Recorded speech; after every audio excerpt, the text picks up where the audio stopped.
राम कृष्ण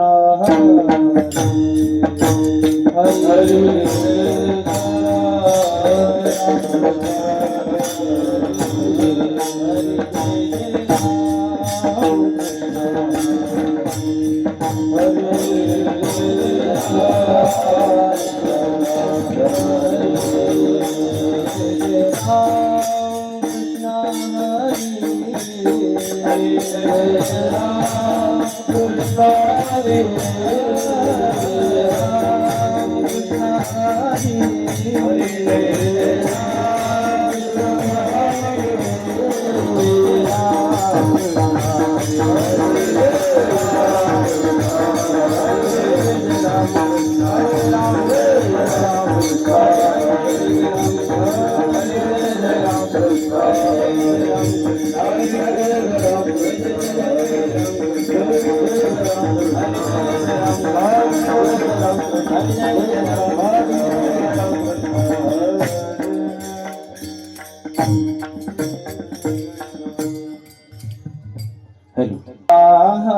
तालोचनी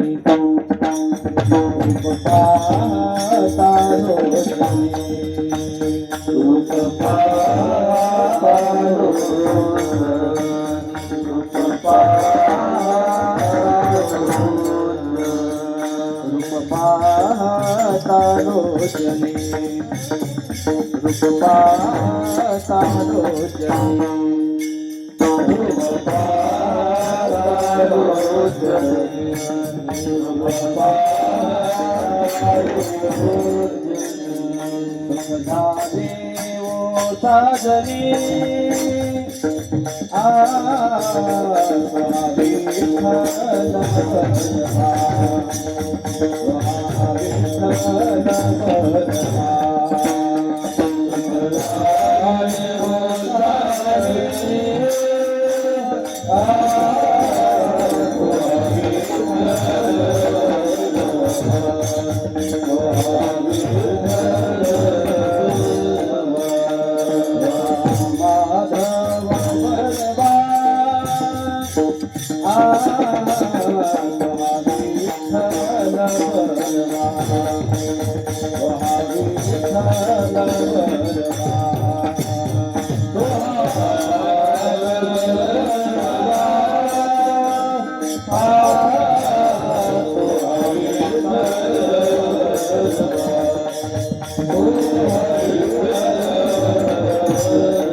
विवर परशुमा देवी वर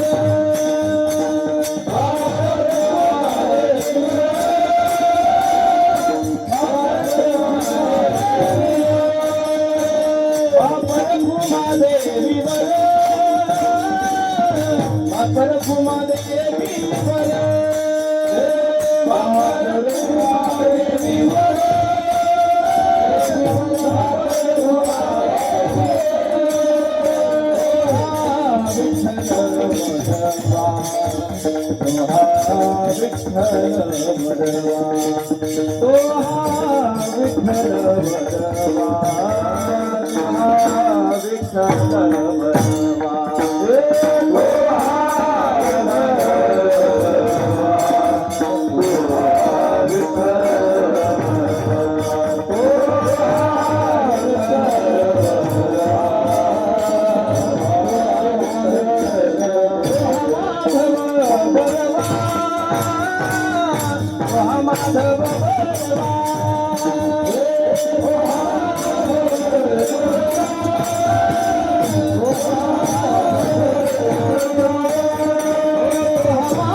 चैतन्य महाराज किल्लारीकर समोर म्हणतील त्यांना साथ रोहित पाटील लोह संगीत करते.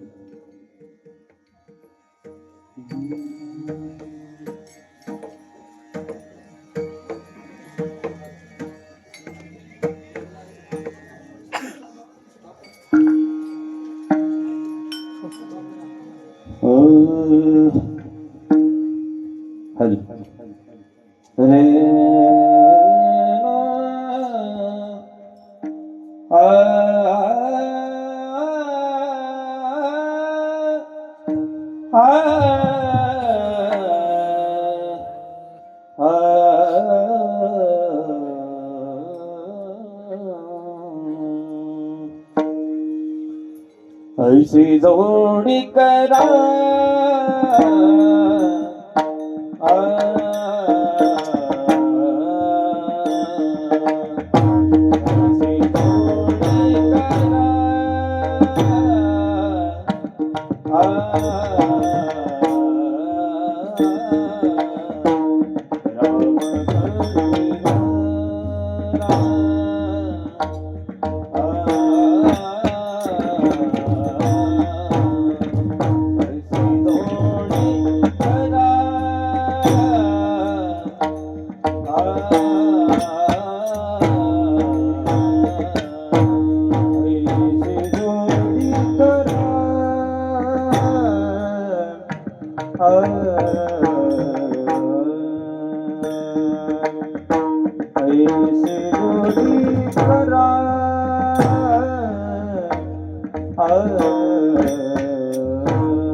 फेरा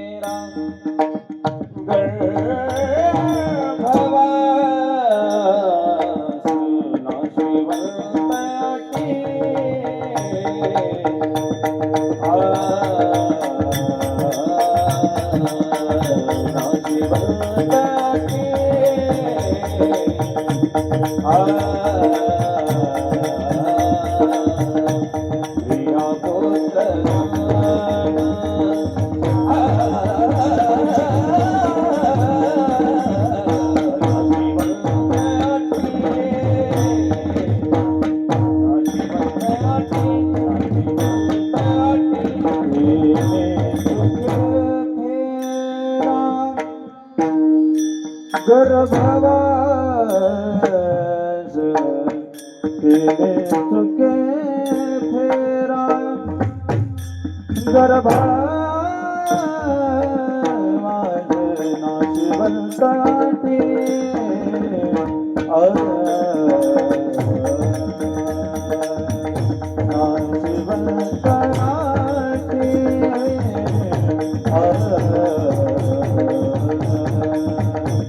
प्रिया पुत्र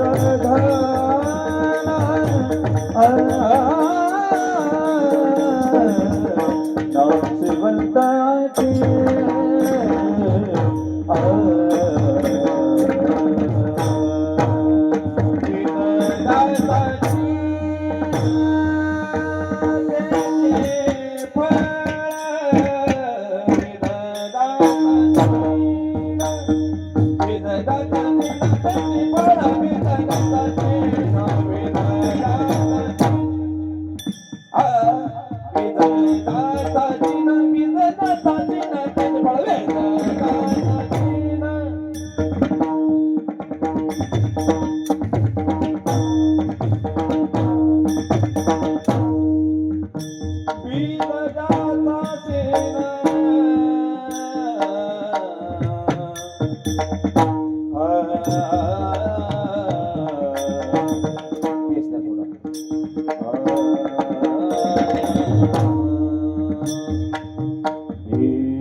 हा टाळ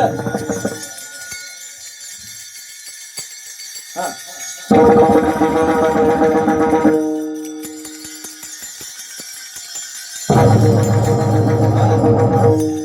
दोन्ही एकदा हा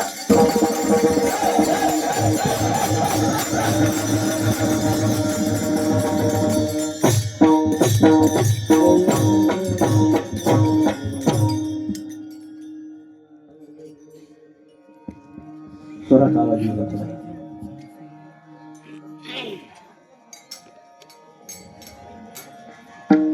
विनोद चालू का मग वाढव त्याला नाही पिंच नाही ते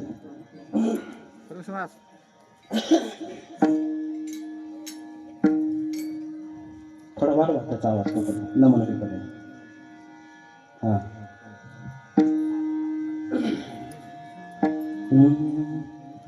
ऐसे जोडी करा रामकंठी धरा, जेने चुके फेरा गर्भवास, नाशिवंताटे प्रिया पुत्र धन, बीज ज्याचा शेण तेचे फळ, नावधड करा सहस्रनामाचे, जेने भवसिंधूसी थडी पावे, नाशिवंत अटे प्रिया पुत्र धन, बीज ज्याचा शेण तेचे फळ. तुका म्हणे काळा हना तोंडावरी, तुका म्हणे काळा हना तोंडावरी, भाता भरा हरी रामवाणी, नाशवंताटे प्रिया पुत्र धन, बीज ज्याचा शेण तेचे फळ. पांडुरंगा करो प्रथम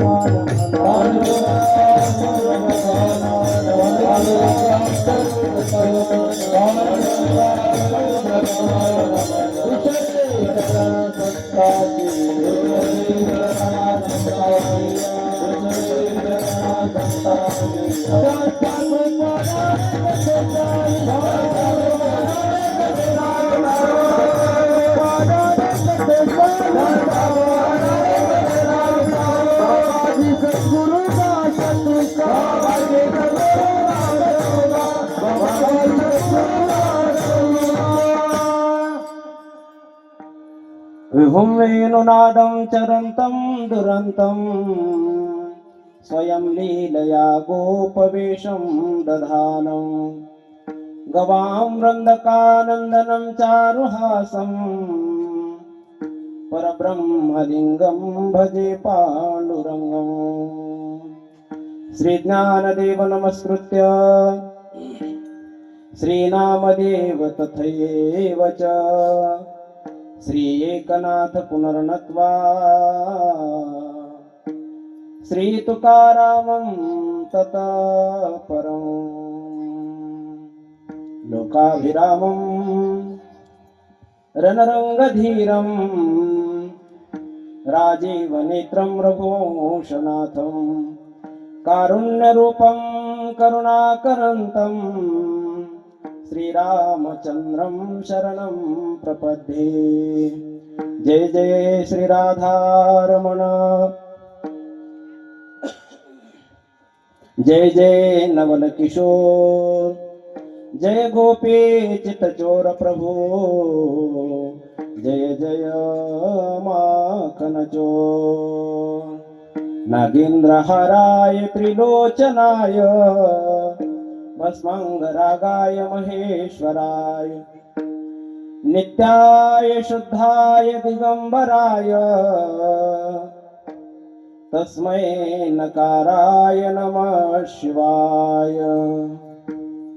आता बंधू रंगभूमिका, जे कीर्तनी उभे होती लोका, टाळ मृदंग श्रोते देखा, तया माझे नमन दंडवत. ऐसे नमन करुणी सकाळा, हरिकथा बोले बोबड्या बोला, अज्ञानी म्हणून आपुल्या बाळा, चालवे सकळा नामा म्हणे. ऐसी जोडी करा रामकंठी धरा, जेने चुके फेरा गर्भवास, नाशिवंताटे प्रिया पुत्र धन, बीज ज्याचा शेण तेचे फळ. प्रस्तुत प्राप्त प्रसंगी संप्राप्त सेवेकरिता निवडलेला अभंग, महान भगवत भक्त, महान वैष्णव, अवतारधारक, करुणागंध या सिंधू, वारकरी संप्रदायाच्या कलशस्थानी विराजमान असणारे संत श्रेष्ठ श्रीमंत श्री जगद्गुरु तुकाराम महाराज यांचा 4 चरणाचा अभंग असून 4थ्या दिवसाच्या सेवेकरिता निवडलेला आहे. विठाला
प्रतिवर्षाप्रमाणे संपन्न होत असलेला थोडा नॉर्मली कुठे हो जा नॉर्मल श्री संत रखमाजी महाराज यांच्या पवित्र दरबारामध्ये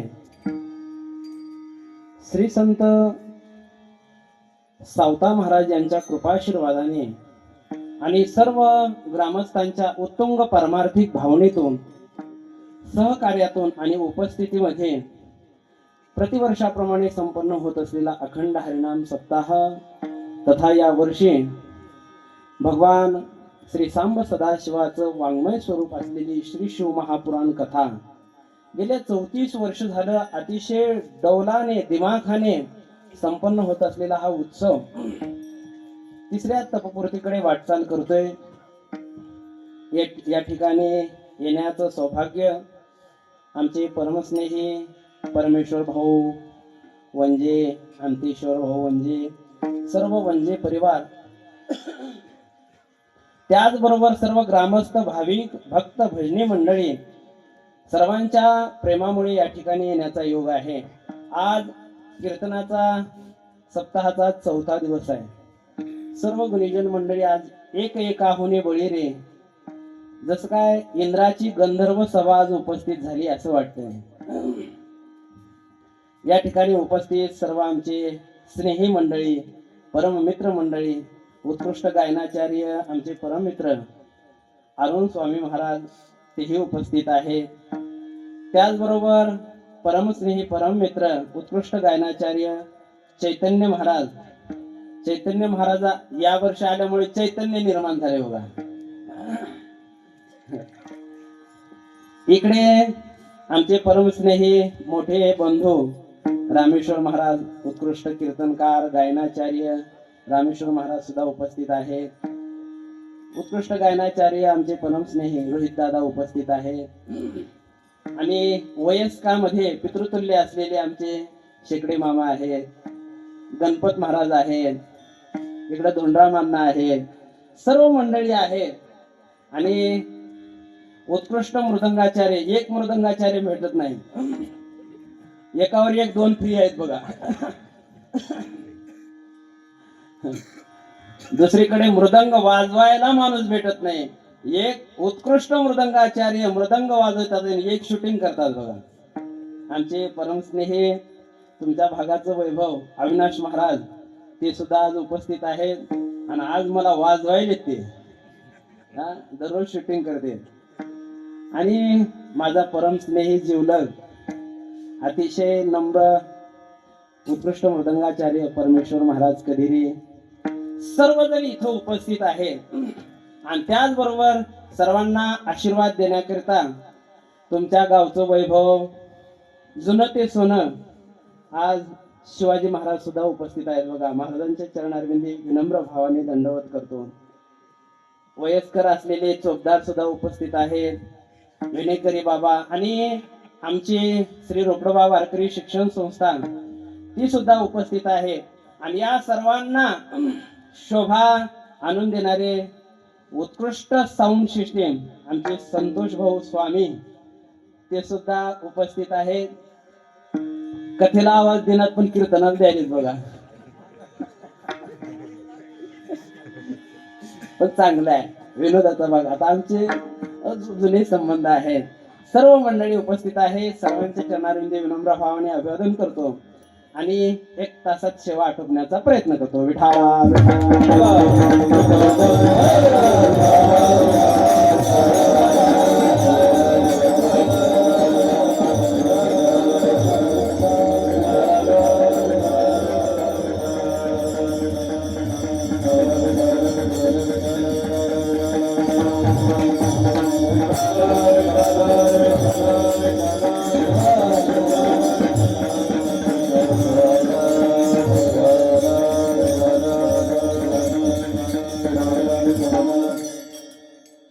सर्व तरुण मंडळीच्या वतीने अतिशय दिमाखामध्ये संपन्न होत असलेला उत्सव. परमेश्वर भाऊ आहेत, अंतेश्वर भाऊ आहे, इकडे बाळू भाऊ आहेत, विजय भाऊ आहेत. आता सर्व मंडळी आहेत.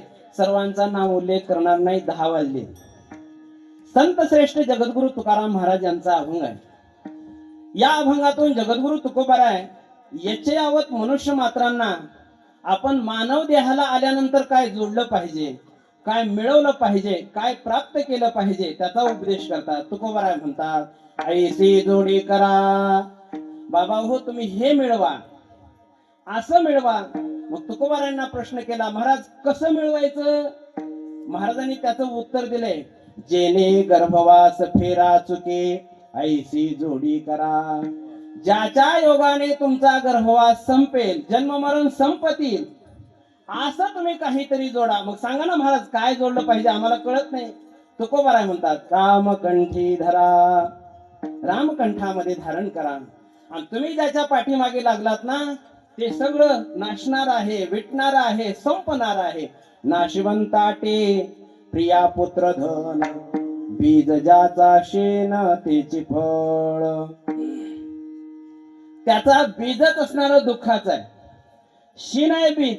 मग तुम्हाला सुख कुठून मिळणार आहे? मग त्याच्याकरता रामकंठामध्ये धारण करा. मग तुकोबारायांना प्रश्न केला, महाराज आम्ही दररोज नामस्मरण करतो, वह्याच्या वह्या भरलेल्या आहेत आम्ही, रामकृष्ण हरी, ओम नमः शिवाय, राम राम म्हणून, जय श्रीराम म्हणून.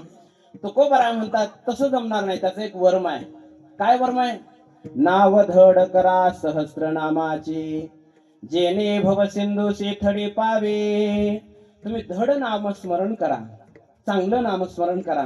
त्याच्यामध्ये कोणताही दोष असता कामा नये, त्यांच्यामध्ये कोणताही व्यत्यय असता कामा नये. असं जर केलं तर मग भवसिंधू पार तुम्ही करून जाल. आणि त्याचा परिणाम असा होईल, तुम्हाला ज्यावेळेस यमदूत न्यायला येतील ना त्यावेळेस यमदूताचं सुद्धा काही चालणार नाही, कारण तुमच्याकडे राम नाम रूपी बाण आहे. तुका म्हणे काळा हना तोंडावरी, भाता भरा हरे रामवाणी.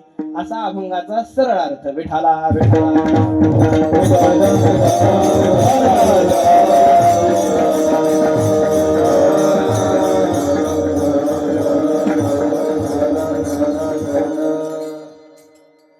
याचे यावत मनुष्य मात्रांचा विचार केला तर मनुष्य प्रत्येक अवस्थेमध्ये जोडण्याच्या मागे लागलाय, मिळवण्याच्या मागे लागलाय.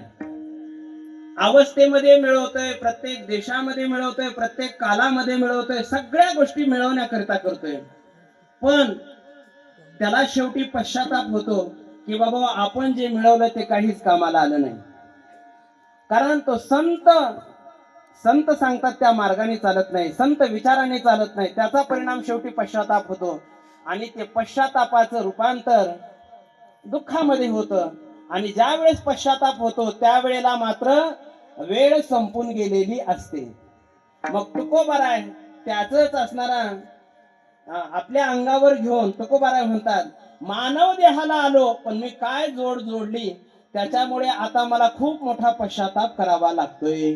काय जन्मा येवोनिया, काय जन्मा येवोनिया, हे निर्म्या जोडी, काय जन्मा येवोनिया, काय जन्मा येवोनिया, काय जन्मा येवोनिया, हे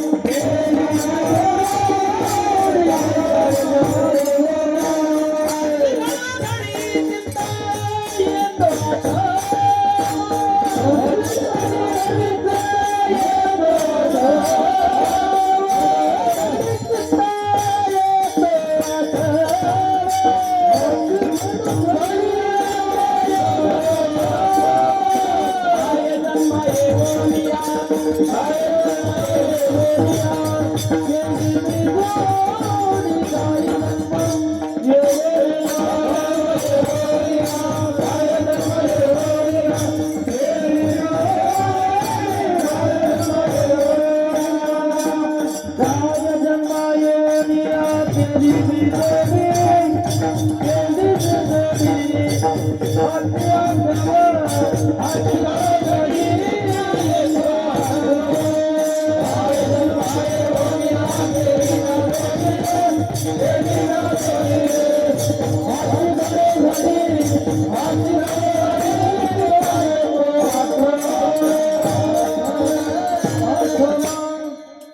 तुकोबाराय जीवाची भूमिका घेऊन बोलतात. काय जन्मा येऊनिया, नॉर्मली कुठे केली म्या जोडे, हाची घडोघडी चित्ता येतो आठव. पण मनुष्य प्रत्येक अवस्थेमध्ये जोडण्याच्या पाठीमागे लागलाय. मानवाला मुख्यतः 3 अवस्था आहेत. एक आहे बाल्यावस्था, दुसरी आहे तारुण्यावस्था आणि तिसरी आहे वृद्धावस्था. हे शास्त्रीय परिभाषेतले शब्द झाले. आपल्या खेड्याच्या भाषेतलं सांगतो. बाल्यावस्था म्हणजे बालपण, त्यानंतर येतं त्याला काय म्हणतात तरुणपण, आणि तरुणपण झाल्याशी तर त्याला म्हणतात म्हातारपण. पण याच्यामध्ये आणखीन एक विशेष आहे बघा, एक गेलं तरच एक येतंय. बालपण गेलं की तरुणपण येतंय, तरुणपण गेलं की म्हातारपण येतंय, म्हातारपण गेलं की कोण म्हणलं कुतरपण, कुतरपण येतंय, सरपण येतंय. पण एक गेलं की एक येतंय. दोन दोन एकत्रच यायला हे काय उपमुख्यमंत्री थोडे नाही. विठाला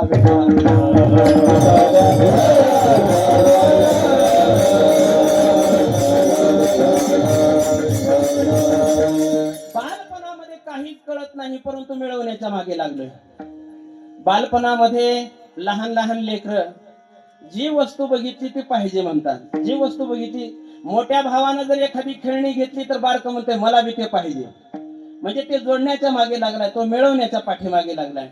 हे लहान लहान लेकरं खूप विचित्र असतात. आता दिवाळीच्या सुट्ट्या झाल्या बघा पाठीमागून, म्हणजे काय मिळवणं त्यांना काहीच कळत नाही. त्यांना फक्त खाणं पिणं आराम करणं एवढंच असतं. सुट्ट्या लागल्या त्याच्या अगोदर आम्ही सगळे मुलं एकत्रित बसवले आणि सगळ्यांना विचारलं, रे आता सुट्ट्यामध्ये तुमचा काय प्रोग्राम आहे. एक म्हणला, गुरुजी आम्ही लोणावळ्याला जाणार आहे. दुसऱ्याला विचारलं, तो म्हणला, गुरुजी आम्ही तर खंडाळ्याला जाणार आहे म्हटला. तिसऱ्याला विचारलं, तो म्हणला आम्ही गोव्याला जाणार आहे. असं प्रत्येकाला विचारलं. एक पाठीमागे बसलो होतो बघा, निवांत बसलो होतं, काही बोलत नाही, हात वर करत नाही. मी म्हणलं त्याला, का रे का बोलत नाही. त्यावेळेस ते म्हटला, नग बाबा तुम्ही मारता म्हटला. मी म्हटलं, अरे आता सुट्ट्या होणार आहेत, तुला मारणार नाही, काही नाही, तुला बोल तुझ्या काय मनामध्ये आहे, कुठं जाणार आहेस. बाळपणाची मिळकत सांगतोय मी. ते उठलं. आता माफी केल्यानंतर, आता गुरुजीने माफ म्हणून सांगितलं म्हटल्यानंतर ते लगेच जोश मध्ये आलं बघा. आणि ते म्हणायला लागलं, चला चला दिवाळी आली, मामाला लुटण्याची वेळ झाली. म्हणजे बाळपणाची मिळकत आहे. मामाकडे जायचं, कपडे घ्यायचं, सायकल घ्यायचं, काय घ्यायचं, ही बाळपणाची मिळकत झाली. आता बाळपणामध्ये काही कळत नाही, पण ही खेळणी पाहिजे. आणि दुसरी गोष्ट, माय पाहिजे बघा. बाळपणामध्ये माय पाहिजे. मी सांगत नाही, ज्ञानोबा बोलतात, पहिली बाळ तसे आई बा हेची पिसे. लेकराला क्षणभर जर माय दिसली नाही तर ते वेड होते. आई बा हेची पिसे, किंवा आई सुद्धा वेडी होते आणि बाळ सुद्धा वेड होते. तुका म्हणे बाळ माता चुकली आवनी, नपवता जननी दुःख पावे विठ्ठले. हे बाळपणाची मिळकत झाली. आता तरुणपणाची मिळकत. तरुणपणामध्ये काय, सगळेजण पैशाच्या पाठीमागे लागले बघा. मग पैसा मिळवला कि मग कशाच्या पाठीमागे लागले, जोडी करायच्या पाठीमागे लागले. शुभमंगल सावधान.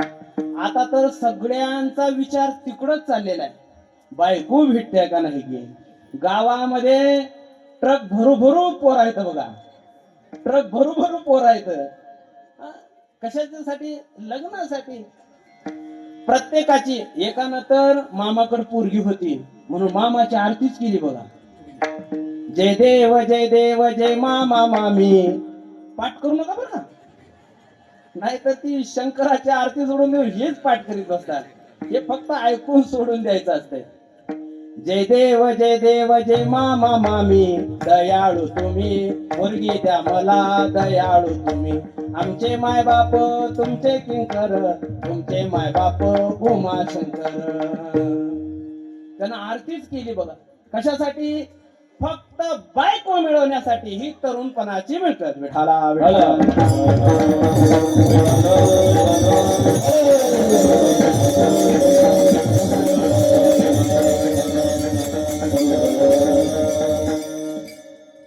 पैशाच्या मागे लागल्यात तरुण पोरं सुद्धा. सगळेजण आज पैशाच्या पाठीमागे लागले.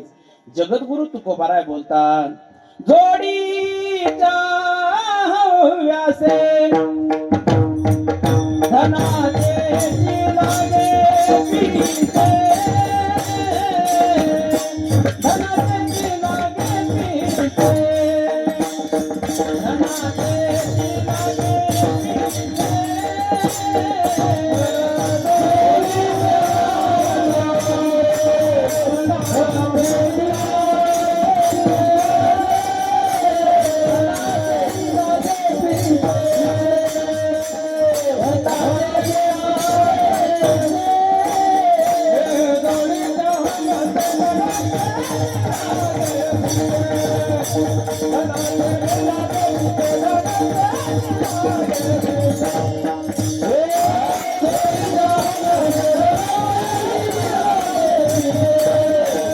धनाचे लागे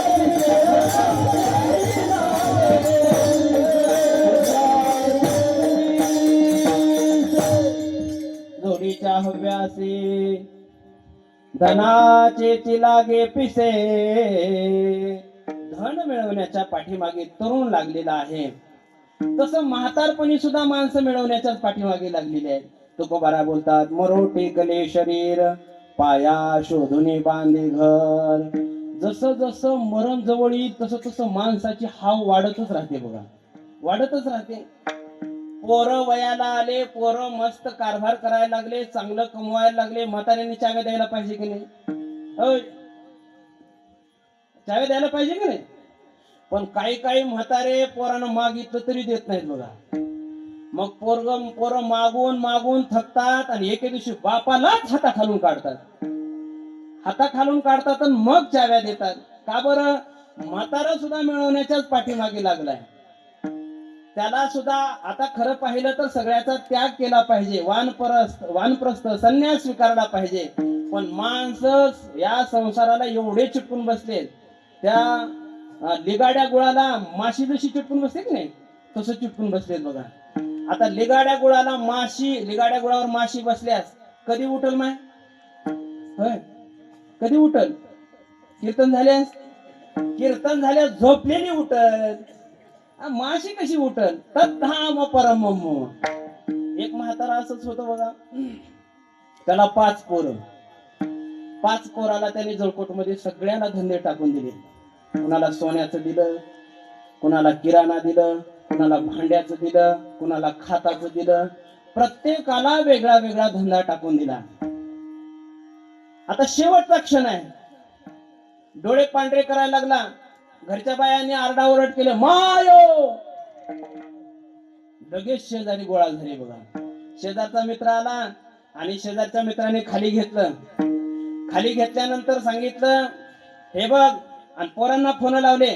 पोराचे नाव काय काय होते माहिती का? एकाच नाव होतं धोंडीराम, एकाच नाव होतं संतराम, एकाच नाव होतं आत्माराम.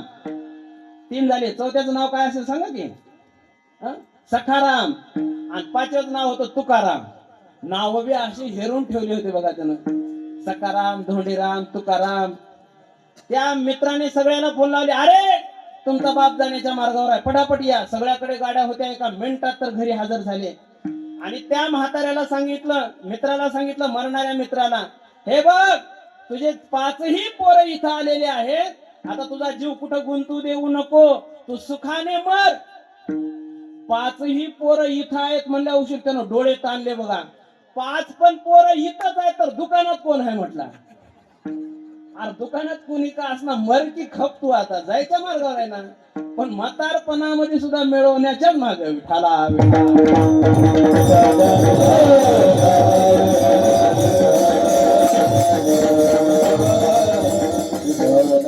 प्रत्येक जण जरी मिळवण्याच्या पाठीमागे असेल, पण काही गोष्टी विनासायास मिळतात, सहज मिळतात. आणि काही गोष्टी करता प्रयत्न करावे लागतात.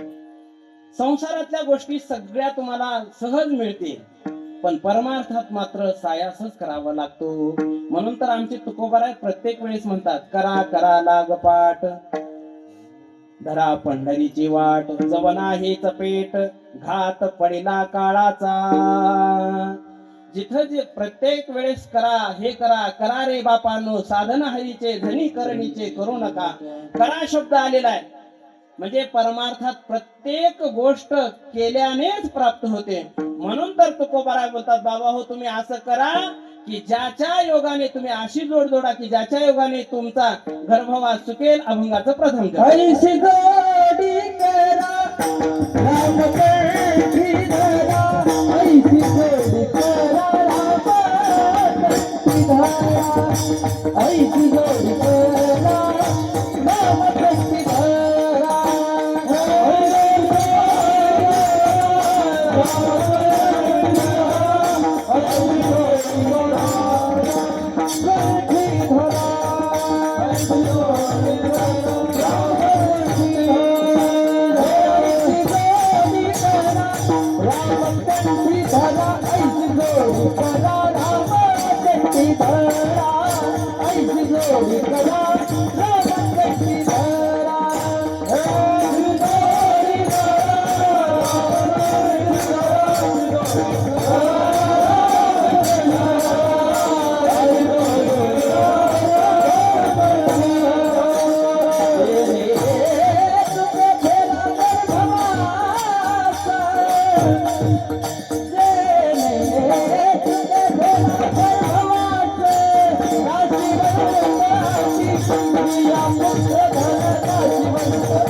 ऐसे जोडी करा, राम कंठी धरा, जेणे चुके फेरा गर्भवास. शास्त्रामध्ये असं वर्णन आहे, काही गोष्टी माणसाला सहज मिळतात आणि काही गोष्टी करता माणसाला प्रयत्न करावे लागतात. अनाहुता हि लभन्ते मृत्युम मूर्खम व्यसनालस्यम. 4 गोष्टी माणसाला सहज मिळतात, त्याच्याकरता प्रयत्न करायची गरज नाही. कोणत्या कोणत्या? पहिल्यांदा बघा, लक्ष देऊन ऐका. पहिल्यांदा विनासाया जे भेटतं ना त्याला म्हणतात मृत्यू. मृत्युम. दुसरी गोष्ट विनासायासाने मिळते, मूर्खाची भेट. त्याच्याकरता काही प्रयत्न करावा लागत नाही, अट्टहास करावा लागत नाही, कष्ट करावं लागत नाही, मूर्खाची भेट होते. तिसरी गोष्ट व्यसन माणसं सहज करतात. आणि चौथी गोष्ट आळस माणसं सहज देतात. विठाला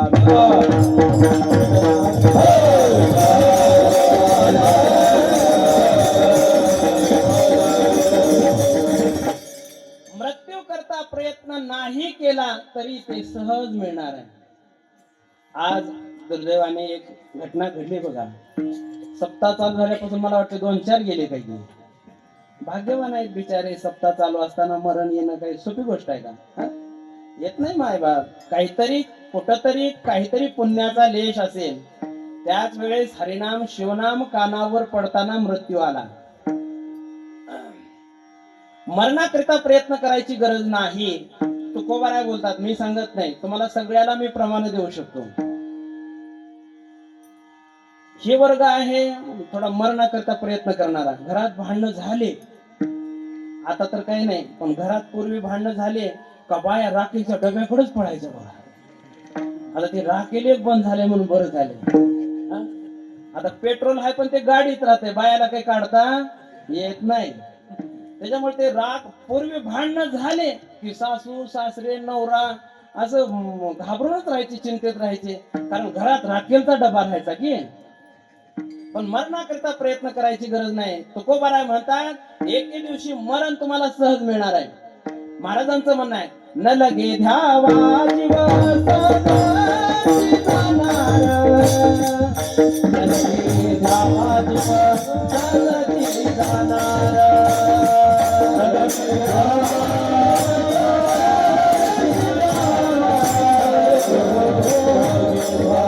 जीव सदाची जाणार.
संत श्रेष्ठ जगद्गुरु तुकोबाराय बोलतात, न लगे धावा जीव सहजाची जाणार,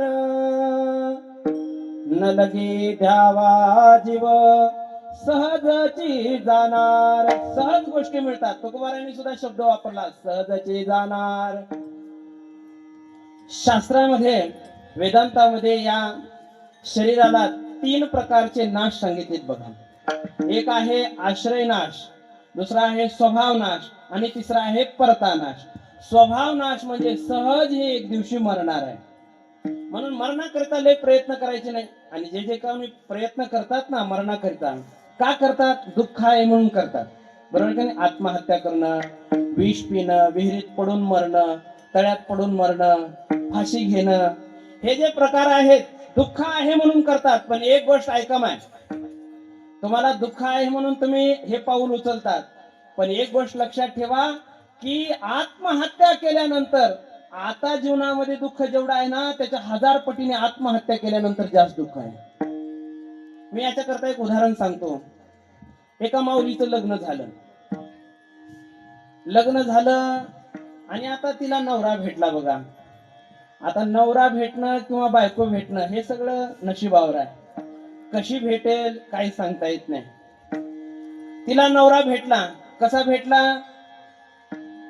आठवड्याच्या बाजारी. तुमच्या गावातला बाजार कधी आहे? सोमवारी. आठवड्याच्या बाजारी घेऊन यायचा आणि बायकोला बडवायचा बघा. काय घेऊन यायचा माहित आहे की तुम्हाला? आहे की नाही? कारण आपण त्याच वर्गातले आहेत सगळे. घेऊन यायचा आणि बेदम मारायचा बघा. आठवडी कार्यक्रम ठरलेला. तिनं 10-12 वर्ष कसे तरी काढले. तिनं विचार केला आठवड्याचा हे ठरलेला कार्यक्रम आहे म्हणून ती वैतागली आणि तिने त्याला सोडून दिलं, दुसरा केला बघा. दुसरा केला, पण आता तिचं नशीबच होतं खराब. त्याला काय करणार? हे तर आठवड्याला मारित होतं, ते तर रोजच 3 टाइम मारित होतं बघा. जिवंतपणी दुःख भोगणं म्हणजे आठवडी बाजार मार खाणं आहे. आणि आत्महत्या करून मरणं, दुःख संपेल वाटतंय पण संपत नाही. 3 टाइम दिवसातून मार खाणं आहे. मग बघा आता काय करायचं तुम्हाला? घ्यायची का फाशी? कुणाला घ्यायची असेल तर मला सांगा, मी देतो, काय काळजी करू नका. तेवढं तर कशाला सायास करायचे? आत्महत्या करता कामा नये. नाथ महाराज भागवतामध्ये बोलतात, कोटी गोहत्येसी विठाला विठाला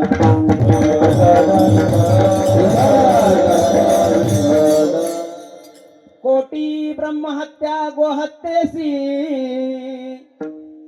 प्रायश्चित्ता हे शास्त्रेशी परी आत्महत्या घडे जासी प्रायश्चित्त शास्त्रेशी आशेची ना. शास्त्रामध्ये आत्महत्या करणाऱ्याला मुक्तीच नाही. म्हणून आत्महत्या करू नका माय. एक दिवस तुम्हाला बरोबर यमराज येणारे घेऊन जाणारे बघा. कारण मरण सहज आहे. माझे गुरुजी मरणाच्या बाबतीमध्ये 3 गोष्टी सांगतात. मरणाकरिता अधिकारी ठरलेला आहे, मरणाकरिता वेळ ठरलेली आहे आणि मरणाकरिता जागा ठरलेली आहे. 3 गोष्टी ठरलेल्या आहेत मरणासाठी. वेळ ठरलेली आहे, जागा ठरलेली आहे आणि अधिकारी ठरलेला आहे. अधिकारी ठरलेला आहे मरणाचा. तुम्हाला जर मरण असेल तर कुणाचा बाप वाचू शकत नाही आणि तुमचं जर मरण नसेल देवाचा बाप सुद्धा मारू शकत नाही. विठाला विठाला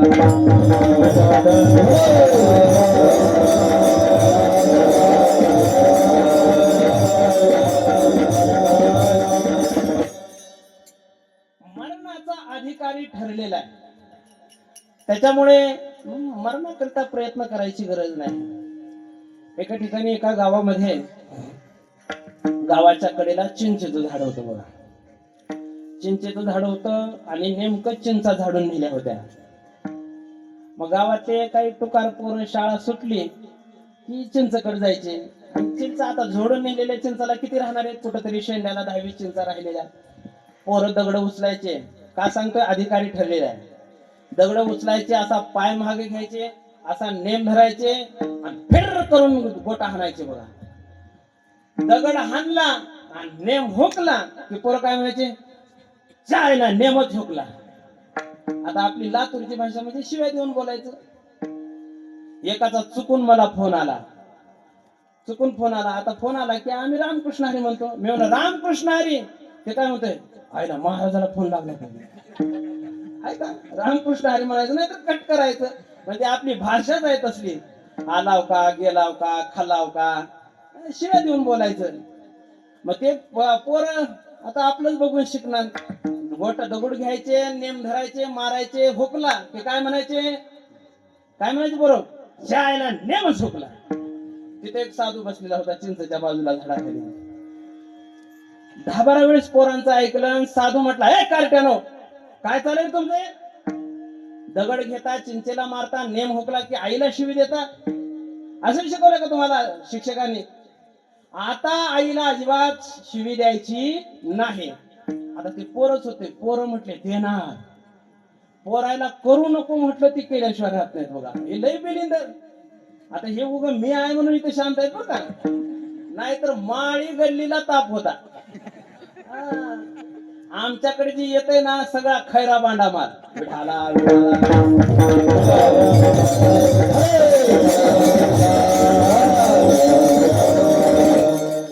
एक दिवस आम्ही कीर्तनाला गेलो होतो. आमची ताई म्हणली, महाराज कसं सांभाळताव की, कोणी भाजीचा गाडा खेळाले, कोणी मोटरसायकल खेळाले. मी म्हणलं आणखी 10-12 असते तर घर उचलून मळ्यात नेऊन ठेवलं असतं म्हटलं. हे विचित्र माल असते. एका कीर्तनामध्ये असंच पोरग माझ्या जवळ बसलं. म्हणजे पोरं कशी विचित्र असते सांगतो.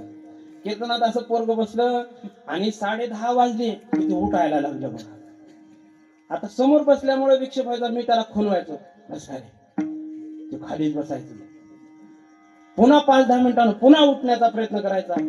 असं दोघाचा आमच्या झगड पकड अर्धा तास. 11 वाजेपर्यंत ते माझ्याकडे राग राग बघायला लागले. पण मला कळणार ते, मला वाटलं उठू दिना म्हणून राग राग बोला बघायला की. पण नेमकी 11 वाजता लाईटची ट्रिप झाली. लाईट गेली.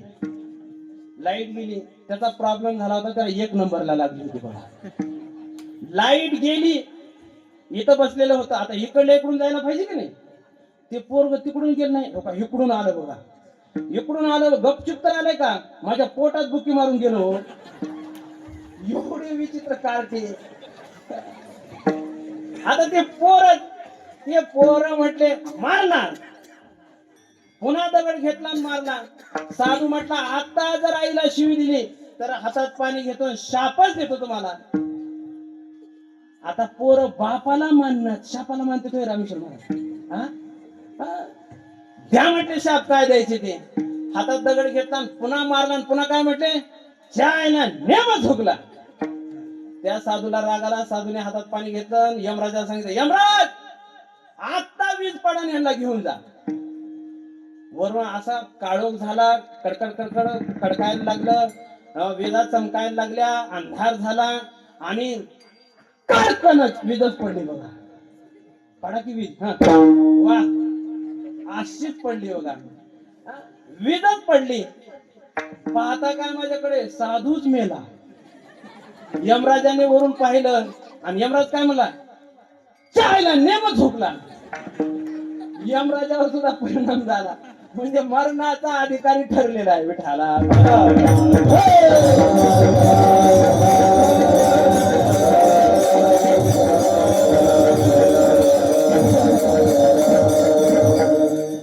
आमच्या गावामध्ये कोरोनाच्या काळामध्ये 2 बायाला कोरोना झाला बघा. अधिकारी ठरलेला आहे सांगतो. 2 बायाला कोरोना झाला. एक बाई जी होती ना, परंपरेगत घरातली माळ होती तिला, आणि एका बाईला नेमकंच सप्ताह झाला होता 8 दिवसापूर्वी. तिने विचार केला आता मरणाच्या वाटेवर तर माळ घालावं म्हणून सप्त्यात माळ घातली होती. तिला 8व्या दिवशी कोरोना झाला. एक परंपरेची माळ आणि एक 8 दिवसाची माळ. मग दोघीला कोरोना झाला. त्या दोघी डॉक्टरकडे गेल्या. डॉक्टरनी सांगितलं, ते परंपरेची माळ आहे तिला सांगितलं, माय तुला 25 स्कोर आहे, आणि तिला सांगितलं तुझा 5 स्कोर आहे. तुम्हाला दोघीला जगायचं असेल तर काय करावं लागल, पांढरे लिंब खावं लागल. कळतेत का पांढरे लिंब? पांढरे लिंब खावं लागते. ती 8 दिवसाची माळकरी, तिला पटकून कळलं, कारण ती त्याच्यावरच होती की. ते म्हणले, माय आता तर घातले माळ, पुन्हा जगून वाचून राहिली तर 2 घालीन म्हणली. आणि डॉक्टरच्या समोरच ताडकून तोडली. आणि जी परंपरेची होती तिनं म्हटली, मेले तरी चालेल, एक दिवस मरण येणारच आहे. तिनं सांगितलं, मी काय डॉक्टर माळ काढणार नाही आणि मी काय तसलं काय खाणार नाही. हे 5 स्कोरवालीनं तर चालू केलं बघा, चालू केलं. दोघीला बी ट्रीटमेंट चालू झाली. आता मला सांगा, 25 स्कोरवाली मरायला पाहिजे का 5 स्कोरवाली? तू बी 5 स्कोरवालीवर टपलीस का? 5 स्कोरवाली मरायला पाहिजे आहे की नाही 25 स्कोरवाली मरायला पाहिजे, पण विरोध झालं. 5 स्कोरवालीच गेली बघा तिच्या म्हणण्यानुसार, गेली तिच्या म्हणण्यानुसार. का बरं? मरणाचा अधिकारी स्कोरवर नाही. कितीतरी माणसं खूप स्कोर होता ते बाहेर आले आणि थोडं एका दिवसामध्ये कोरोना झाला, ती मरून गेली बघा. काही काही तर भेवानच मेली, भीतीनच मेली, घाबरून मेली. का बरं? हे माल लय खराब. शेजाऱ्या कोरोना झाला का तिथं घरी जायचं आणि माय आमच्या पाहुण्याला असंच झालं होतं आणि कालच झालं होतं बघा. सकाळी कळला स्कोर आणि संध्याकाळी गेलं. हे सुद्धा दुसऱ्या दिवशी संध्याकाळी गेलं. घाबरूनच माणसं मरायची. मग ती 5 स्कोरवाली मेली आणि 25 स्कोरवाली परत आली आणि नेमकं सोयाबीन काढत होते. त्या बाईनं सोयाबीनची मुकादम झाली, 100 एकर सोयाबीन असणार काढायला घेतलं बघा. म्हणजे मरण हे स्कोरवर नाही तर मरणाचा अधिकारी ठरलेला आहे. विठाला विठाला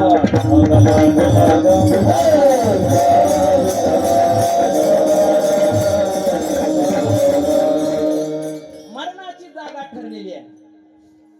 मरण आपल्याला कुठेही येत नाही, आपल्या आपल्या जागेवरच नेऊन मारणार. कोणाचं मरण रोडवर असेल, कोणाचं शेतात असेल, कोणाचं कुठं असेल, कोणाचं झोपल्या जागी असेल, ते आपल्याला काही सांगता येत नाही. एकाने कीर्तनामध्ये ऐकलं, जन्मालियाचा लाभ पद्मनाभ दर्शने, भगवंताला प्राप्त केल्याशिवाय मानव देहाची सार्थकता नाही. मनुष्यपण तरी साधी नारायण, नाही तरी हे न पशुने. मुक्ती प्राप्त केली पाहिजे. पण आता आपला 80 वर्ष झालंय, आता काय आपल्याला साधन होणार आहे? पण त्याने कीर्तनामध्ये ऐकलं होतं, काशीमध्ये जर मरण झालं तर त्याला सहज मुक्ती मिळते. खरं आहे बरं काय? तुम्हाला जर मुक्ती पाहिजे असेल तर, नुक्ती नाही बरं का, नुक्ती पाहिजे असेल तर इथं आपल्या मंदिरात या दररोज नुक्ती खायला. पण मुक्ती पाहिजे असेल तर काशीमध्ये मरावं लागतंय. कारण संत सांगतात, शास्त्र सांगतात, वाराणस्याम मरणान मुक्ती, मोक्ष देवोनी उदार, काशी होय कीर. का बरं तिथं मुक्ती होते? तर तिथला महिमा सांगत असताना आमचे संत सांगतात, राम राम दोन्ही अक्षरे सुलभाने सोपारे. नाही, विठाला विठाला राम राम दोन्ही अक्षरे भवानी शंकरे उपदेशिली, उपदेश करी विश्वनाथकानी, वाराणसी प्राणी मध्ये मरे.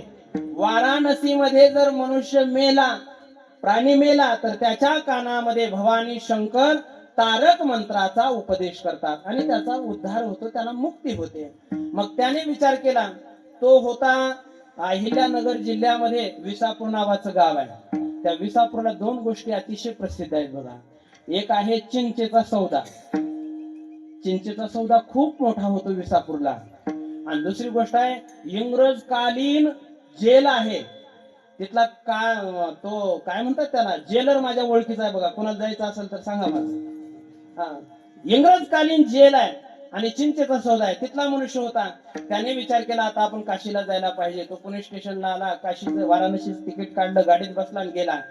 तिथं तो 1 नाही 2 नाही 10 वर्ष राहिला, पण त्याला मरण आलं नाही.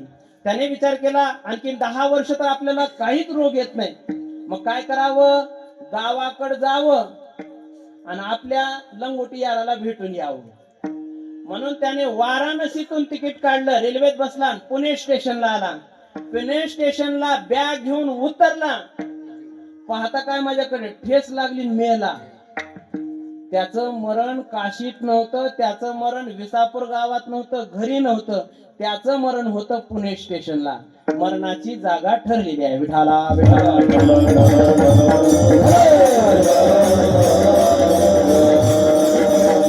म्हणून मरणाकरता प्रयत्न करायची गरज नाही. मरण माणसाला सहज आहे. न लगी द्यावा जीव सहजची जाणार आहे, हा विचार जाना काही. मग दुसरी गोष्ट सहज मिळते ती मूर्खाची भेट. मूर्खाच्या भेटी करता प्रयत्न करायची गरज नाही. मूर्खाच्या भेटी करता सायास करायची गरज नाही, कष्ट करायची गरज नाही. भेटी करता, चांगल्याच्या भेटी करता कष्ट करावे लागतात. चांगल्याची भेट अवघड असते, ती सहजासहजी प्राप्त होत नाही. तुकोबाराय संतांच्या भेटीविषयी बोलतात. बहुआव घड आहे संत भेटे,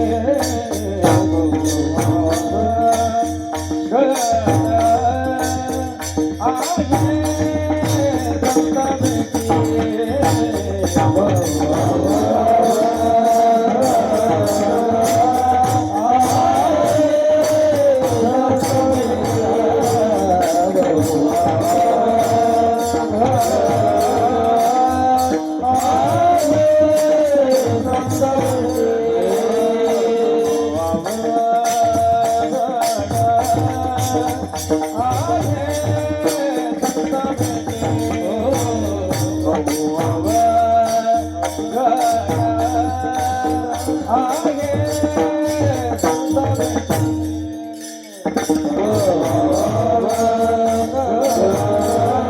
आहे संत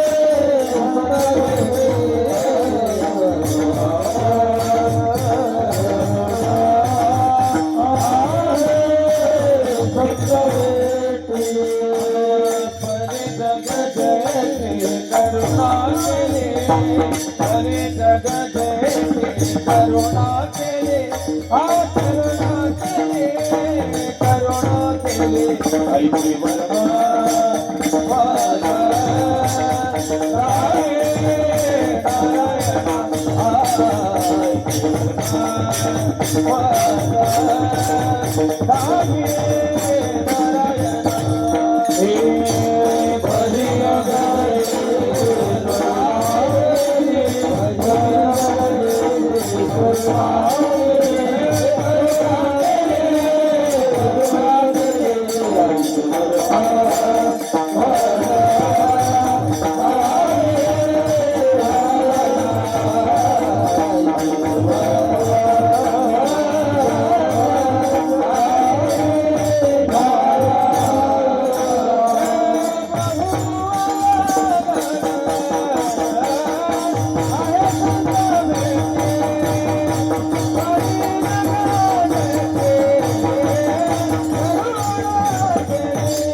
मंडळीसाठी एकदा टाळी वाजवा. असं वनस्पत कार्यक्रम चालू आहे बघा.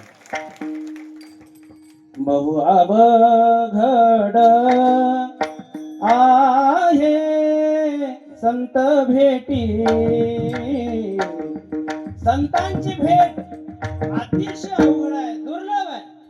पण मूर्खाच्या भेटी करता असं कुठं प्रमाण आले का? एखादं वाक्य, मूर्खाची भेट लई अवघड आहे, नाही. तुकोबाराय म्हणतात मूर्खाची भेट अवघड नाही, गावागावात मूर्ख आहे. महाराज म्हणतात गावात नाही, गल्ली गल्लीत मूर्ख आहे. त्याच्या पुढे महाराज म्हणतात गल्लीत नाही, घराघरात मूर्ख आहे. विठाला विठा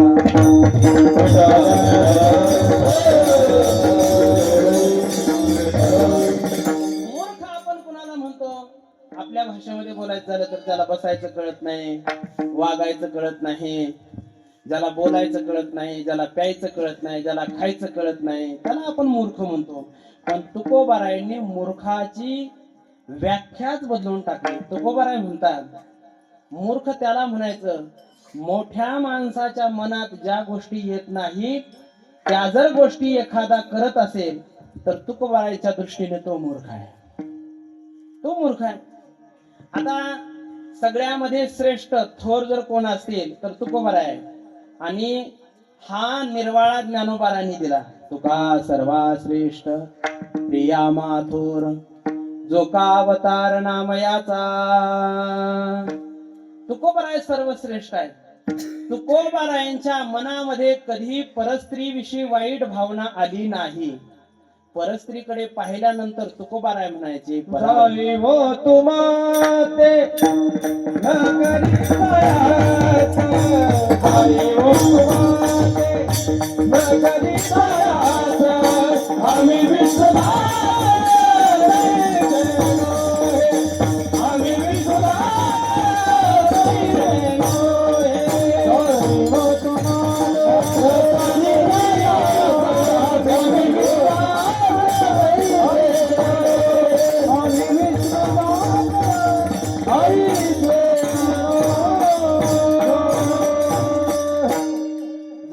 तुम्हाते न करी सायास, आम्ही विष्णुदास तैसे नव्हे. तुकोबरांच्या मनामध्ये परस्त्रीविषयी वाईट भावना आली नाही, मग आपल्या मनामध्ये जर येत असेल तर तुकोबराय म्हणतात ते माझ्या दृष्टीने मूर्ख आहे. एखादा श्रेष्ठ माणूस आहे, शहाणा मनुष्य आहे. आता उदाहरण आपले दादा दादा वारकरी आहेत, काकडा करतात, गंध लावतात, शहाणे समजा. आता दादाच्या मनामध्ये कधीतरी पावशेर घ्यावी म्हणून येईल का? होय दादा, पावशेर घ्यावी म्हणून येईल का कधीतरी मनात? नाही, येणार नाही. आणि दादाच्या मनात ज्या गोष्टी येत नाहीत त्या एखाद्या आपल्या पोराच्या मनात येत असेल तर तुकोबराच्या दृष्टीने तो मूर्ख आहे. न येतेची करी श्रेष्ठाची या मना, न येतेची करी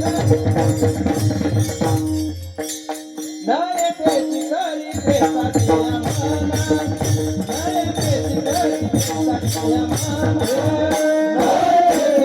श्रेष्ठाची या मना, न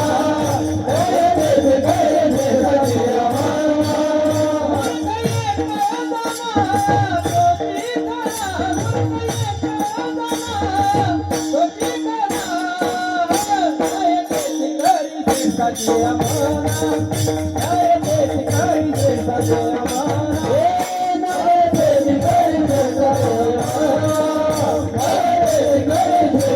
या मना.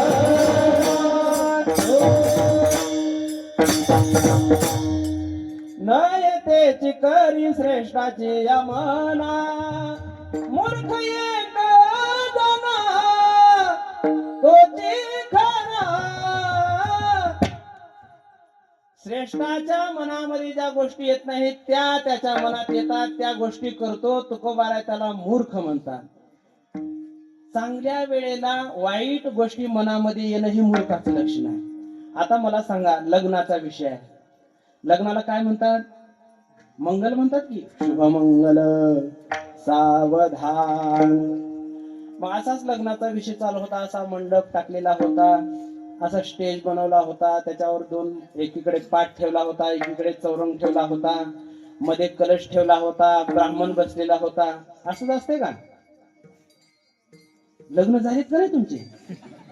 त्यावेळेला कळत नाही म्हणा काय काय कुठं आहे ते. मग असं सगळं सजवलेलं होतं आणि ते नवरदेव तिकडच शेवंतीला गेला आणि मारुतीच्या मंदिरात तिकडच नाचायला लागला बघा, तिकडच नाचू लागला. त्यावेळेस मुहूर्त होऊन गेला, 12चं लग्न 1 वाजला, 1:30 वाजला. म्हातारं ब्राह्मण होतं, वैतागलं बघा म्हातारं ब्राह्मण. ते आता त्याची कॅपॅसिटी संपली. ते काय म्हणायला लागलं, मांडवाच्या दारा पुढे आणला म्हातारा, म्हणे नवरी आणा राण, जाळा नवऱ्याचे तोंड. आता राण म्हणणं लग्नामध्ये, नवऱ्याचं तोंड जाळा म्हणणं. त्याच्या घरच्याने काय पूजा केली असेल का बामणाची? नाही. एक पोरगा असंच होतं बघा, त्याच्या बहिणीचं लग्न त्याच्यामुळे 20 वेळा मोडलं होतं. किती वेळा? बोला की. 20 वेळा मोडलं होतं. 21 वेळेस जमलं लग्न. बापाने, भावाने, चुलत्याने त्याला समोर बसवलं आणि सांगितलं, हे बघ तुझ्यामुळे 20 वेळा लग्न मोडले, आता 21वी वेळ आहे, तुझ्या बोलण्यामुळे मोडतोय, तू काहीच बोलायचं नाही. लग्न जमलं, तारीख ठरली, सगळी व्यवस्था झाली. 15 दिवसावर लग्न. रोज त्याला संध्याकाळी एकत्र बसायचे, त्याला समोर घ्यायचे आणि सांगायचे, हे बघ 14 दिवस राहिलेत, काहीच बोलायचं नाही. हे बघ 12 दिवस राहिलेत, तू काहीच बोलायचं नाही. हे बघ 3 दिवस राहिलेत, काहीच बोलायचं नाही. हळदीच्या दिवशी सगळ्यांनी एकत्रित घेतलं, हे बघ आजचीच रात्र राहिली, एवढी रात्र सांभाळलास, काहीच बोलायचं नाही.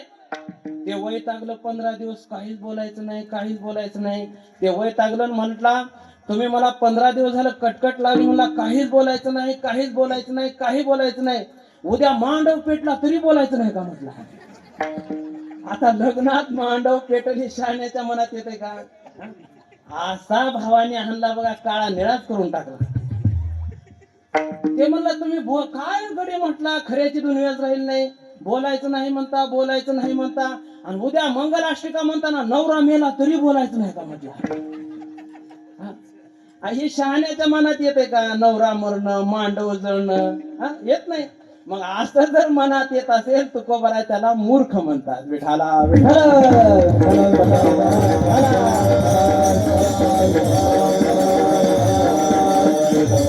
अशा मूर्खांची सहज भेट होते. माणसाला व्यसन माणसं सहज करतात, व्यसन सहज करतात. व्यसनाकरता कुठं विद्यालय नाही. आता हे टाळ वाजवण्याकरता, चाली म्हणण्याकरता, कीर्तन करण्याकरता, मृदंग वाजवण्याकरता, शाळा शिकण्याकरता विद्यालय आहेत, शाळा आहे. पण व्यसन करण्याकरता कुठं विद्यालय आहे का? कुठं क्लासेस आहेत का? हा, तंबाखू अशी खिशातून काढावी लागते, ती अशी फोडावी लागते, मग ती अशी अशी करून घ्यावी लागते हातावर, मग ती असं दाबून ठेवावं लागतं खिशामध्ये. पुन्हा चुना काढावा लागतो. असा चुना काढून चुना लावायचं तर सांगायचीच गरज नाही बघा. हा, माणसं लगेच चुना लावतात. चुना लावावा लागतो आणि मग असं असं चोळावं लागतं, असं चोळावं लागतं. पुन्हा असं असं हाणावं लागतं. असं असतं का? पुन्हा असं 3 बोटात धरावं लागतं. पुन्हा असा वट असा ओढावा लागतो. पुन्हा असा मध्ये दाबावा लागतो आणि मग आनंद घ्यावा लागतो. असं कुठे शिकवलं जातं का? होय संतोष भाऊ? नाही.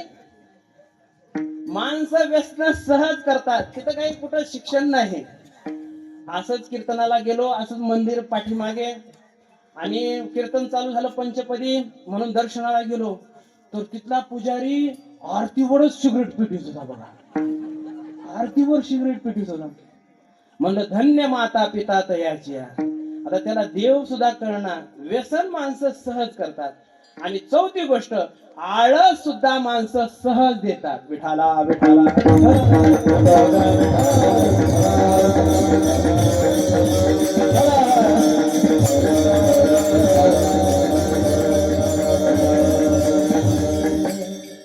आळस देण्याकरता सुद्धा काही सायास करावं लागत नाही. माणसं जेवलेले असतात, मस्त बसले की आ करतात बघा, आळस देतात. एका शाळेमध्ये असे समोर बेंचवर विद्यार्थी बसले होते, शिक्षक शिकवत होते. पुढच्याच बेंचवरचं पोरग आळस देऊ लागलं बघा, जोर जोरात आवाज करू करू आळस देऊ लागलं. त्यावेळेस शिक्षक म्हटले, अरे गाढवा, आता तर शाळा भरली आहे आणि लगेच आळस द्यायला लागलास. हा,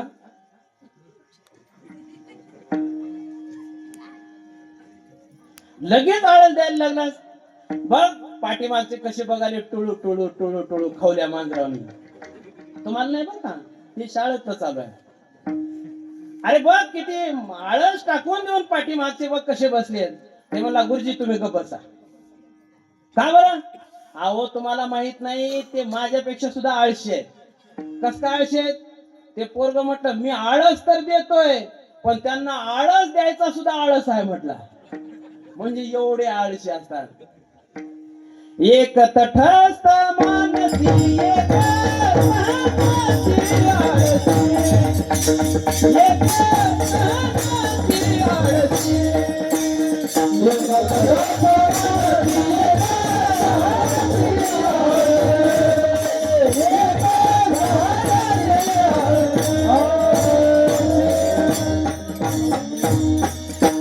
एक तटस्थ मानसी, एक सहजची आळसी. आमचे विजूभाऊ सगळं काम करतील पण कीर्तनात बसले का झोपतात बघा. एक सहजची आळसी. ते स्वतः सांगतात, महाराज मला काही बी काम सांगा पण बसलं का मला झोप येते म्हणतात बघा. आणि बसल्यापासून झोपायलेत बघा. आता 11 वाजल्याच्या नंतर काय करणार आहेत काय माहिती.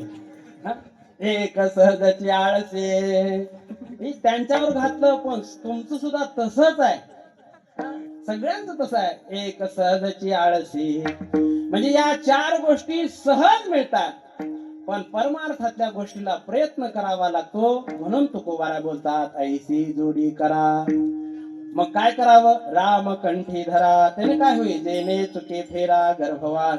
मग महाराजांना विचारलं, महाराज आम्ही जे मिळवतोय त्याच्याविषयी तुमचं काय मत आहे? तर तुकोबारा ते मत अभंगाच्या दुसऱ्याच्या,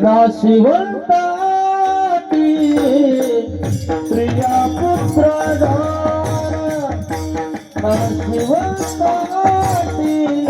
प्रिया पुत्र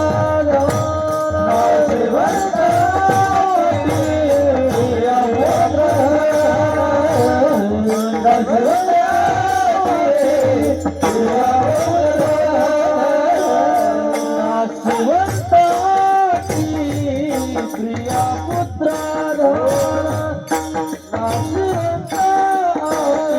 प्रिया पुत्र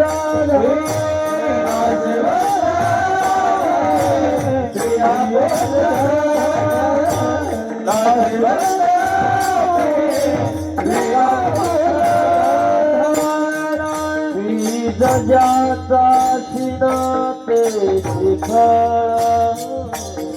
बीज जाता शिना ते शिखर बीज जाता शिना ते शिखर बीज जाता शिना ते शिखर नाशिवंताची प्रिया पुत्र नाशिवंताची प्रिया पुत्र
ऐसे जोडी करा रामकंठी धरा जेणे चुके फेरा गर्भवास नाशिवंताटे प्रिया पुत्र धन बीज ज्याचा शेन तेचे फळ नाव धड करा सहस्रनामासी जेणे भव सिंधूसी थडी पावे तुका म्हणे काळा हना तोंडावरी भाता भरा हरी रामबाणी नाशिवंताटे प्रिया पुत्र धन बीज ज्याचा शेन तेचे फळ 5 मिनिटांमध्ये आपण कीर्तन सेवा संपवणार आहोत. मधलं भजन सर्वांनी करायचे. एकदा सर्वांनी हात वर करायचे सगळ्यांनी. छुपे रुस्तुम राहू नका. हात वर करा. ज्याचा ज्याचा हात वर राहील ते उद्या राहतील बघा. हा नाहीतर उद्या गावाला जातील. हा वर करा सगळे आणि एक टाळी वाजवायची सगळ्यांनी. हा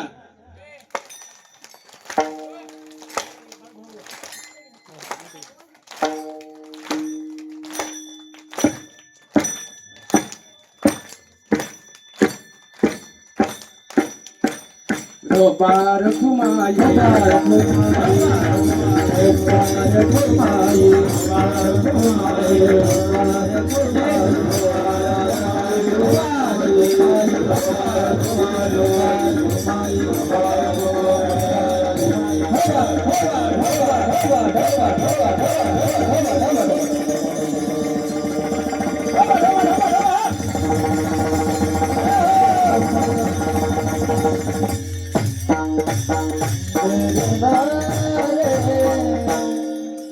बघा मरणाचं केवढं भेव आहे. एकानं सुद्धा हात खाली केला होता. आता करा. आता कुठंच जाणार नाही तुम्ही.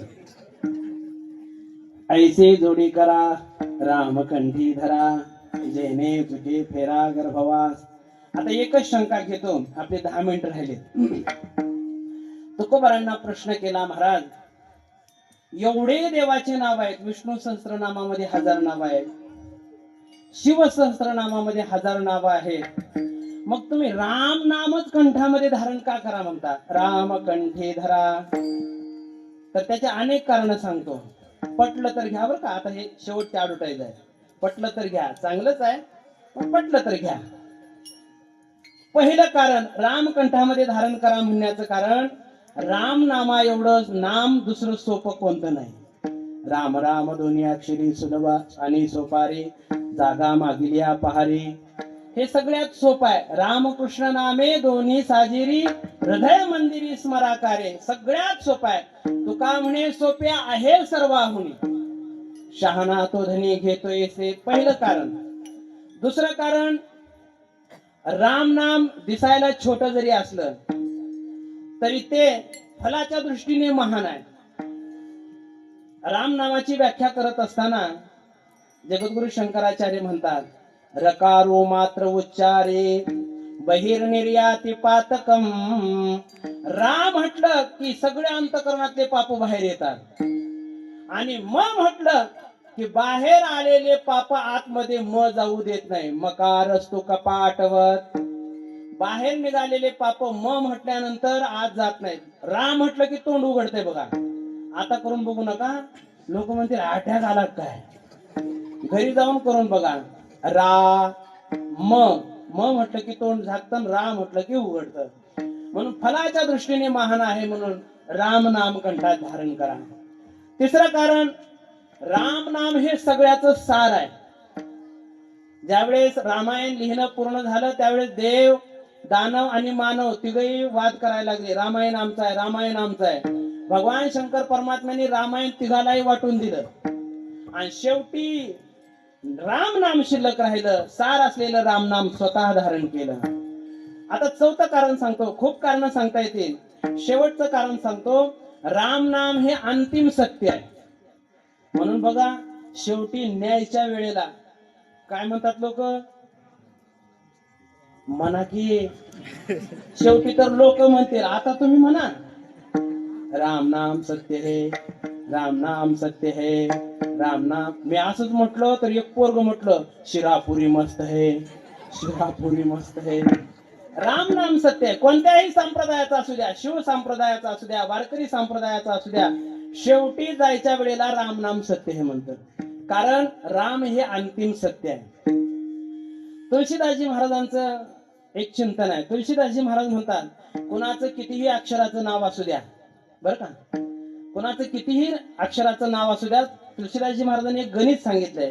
त्या गणिताचं शेवटी उत्तर 2 येतं, आणि ते 2 आलेलं उत्तर तुळशीदासजी महाराज म्हणतात राम नाम आहे. कारण राम नामात 2च अक्षर आहेत की नाही. आता तुमचं नाव काय, अविनाश, किती अक्षराचं नाव आहे तुम्ही बोला. हे मुली पुढे बसल्यात बघा, शाळा शिकला का तुम्ही, सांगा. सांगता येते मला पुढं, जळकोट मध्ये चांगल्या शिकलेल्या मुली आहेत असं मला सांगता येतंय. हा, मला विचारतात लोक, महाराज कुठं मुली आहेत का. हा, मला गेलं की तेच पहिलं काम तेच असतंय, महाराज आपलं पोरग आहे, कुठं पोरी आहेत का. मला दुसरं काही कामच नाही. चहा प्यायला लोक त्याच्यासाठीच नेतात बघा. इथले नाही, तिकडची, लातूरची. आता लातूरला गेलं का उद्या, मग इकडचं सांगतो बघा. तुम्ही उत्तर द्या, तुम्ही कोणी बोलू नका रे. 4 अक्षराचं नाव आहे. हा, या 4 अक्षराला 4नीच गुणायचं. 4ला 4नी गुणायचं. 4 चोक बोला की माय. हा, बोलत जावा. आता बोलत नाही, पुन्हा नवऱ्याला बेजार करताल बघा. बोल बोल बोलत जावा, बोलायचं. 4 चोक 16, त्याच्यात 5 मिसळा, किती झाले 21. त्याला दुप्पट करा 42, आणि त्याला 8नी भागा. गणिताचे सर तुमचे कोणते आहेत, मला नंबर द्या त्यांना. मी म्हणतो आमच्या पूर्वाला कस काय शिकवलं ना तुम्ही. 8 पंचे 40, खाली किती राहिले, 2 राहिले. तुळशीदासजी महाराज म्हणतात तेच राम नाम आहे. तुमचं नाव काय, अरुण. अरुण नाव किती अक्षर आहेत, 3 अक्षर. नाम से चतुर्गुणे चारित्रिकम 12, त्याच्यात 5 मिसळा 17, त्याला दुप्पट करा 34, आणि त्याला 8नी भागा. हा, 8नी भागायचं 34, 8 चोक 32, खाली किती राहिले, 2 राहिले. तुळशीदासजी महाराज म्हणतात तेच राम नाम आहे. यांचं नाव काय, परमेश्वर. किती अक्षर आहे, 5 अक्षर. नाम से चतुर्गुणे. हा, 4 पंचे. मी शिक्षक असल्यामुळे मला विचारायची सवय आहे. तुम्हाला जास्त मी घेतलं नाही, नाहीतर माझ्या समोर आले ना या पोरांना आता इथं मोकळी काय या पोरांना. हा चारा पंचे मी शिष्य तयार झाल्याशिवाय सोडित नाही बघा. चारा पंचे 20 त्याच्यात 5 मिसळा 25 त्याला दुप्पट करा 50 आणि त्याला 8 ने भागा. छडी कुठं आहे रे? 8 संग 48 खाली किती राहिले 2. तुळशीदासजी महाराज म्हणतात तेच राम नाम आहे. तुमचं घेऊ का माय एखादीची? हा तुझं काय आहे ग? साक्षी 2 अक्षराचा आहे. साक्षी तू लय कोड दिसायलीस बघ. हा तुझं लग्न जमिताना मला सांग, त्या नवऱ्याला आधीच सांगतो. साक्षी 2 अक्षराचा आहे. नामसे चतुर्गुणे 4 दुनी 8. तुम्ही दुसरे कोणी बोलू नका. बघू द्या साक्षी किती हुशार आहे. 4 दुनी 8 त्याच्यात 5 मिसळ झाली का माती. आता बेरजिराच माती झाली म्हणल्यास वजाबाकी भागाकार लय लांब आहे. हा बोल 8 आणि 5 13 त्याला दुप्पट कर 26 आणि त्याला 8 ने भाग. 8 त्रिक 24 खाली किती राहिले 2 राहिले. तेच राम नाम आहे. म्हणून राम कंठी धरा जेने चुके फेरा गर्भवास. टाइम संपला की आपला. हा हा म्हणून आता सर्वांनी एकदा मोठ्या प्रेमाने जगद्गुरु तुकोबारायचं चिंतन करायचे. आणि एक विशेष सूचना, आता येत्या 22 तारखेला ज्या तुकोबारायांच्या अभंगावर आपण कीर्तन करतोय,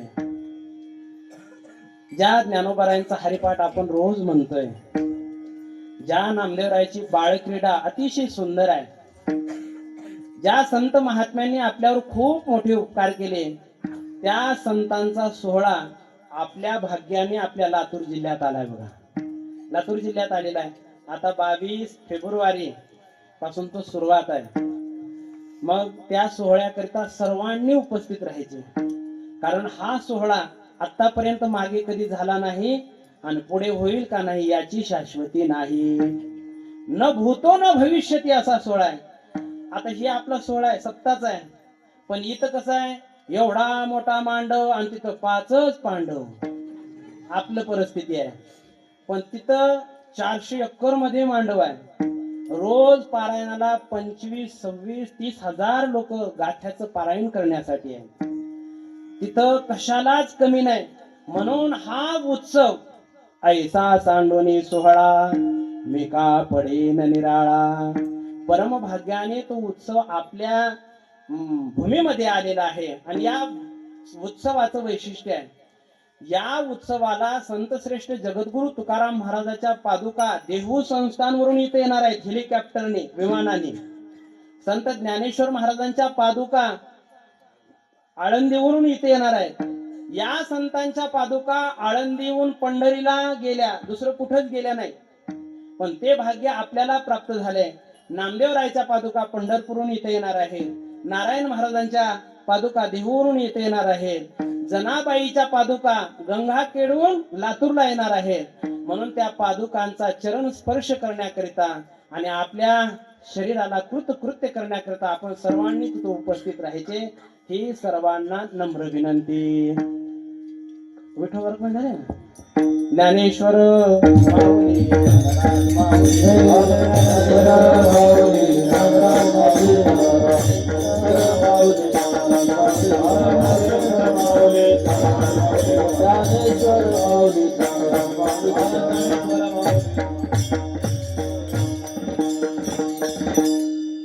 शिवम शिवम काय वाजत. हे आमच्या रोकडोबा वारकरी शिक्षण संस्थेतले विद्यार्थी आहेत. 1 वर्षाचे हे विद्यार्थी आहेत. उत्कृष्ट मृदंग वाजवतात, उत्कृष्ट हरिपाठ म्हणतात. दिसायला तर बघा कसे आहेत. हे साधनेचं असणारं तेज त्यांच्यावर आहे. मग कुणाला वाटत असेल की आपलाही मुलगा असा, आता बघा हे एवढे 10-12 उभं राहिले, तर याचा परिणाम हो का 4-5 जणांवर झाला बघा. नवीन दिसाले, इकडे एक दिसाले, इकडे 2-3 दिसाले, आणि हो का ही तर टिंगण केवढा आहे बघा. आहे का? धोतर घालाले, शाळेत सुद्धा जायना होते, शाळेत सुद्धा जायना झाले. का बरं? हे संगतीचा परिणाम आहे. म्हणून चांगले संस्कार आज काळाची गरज आहे. आज संपत्ती महत्वाची नाही.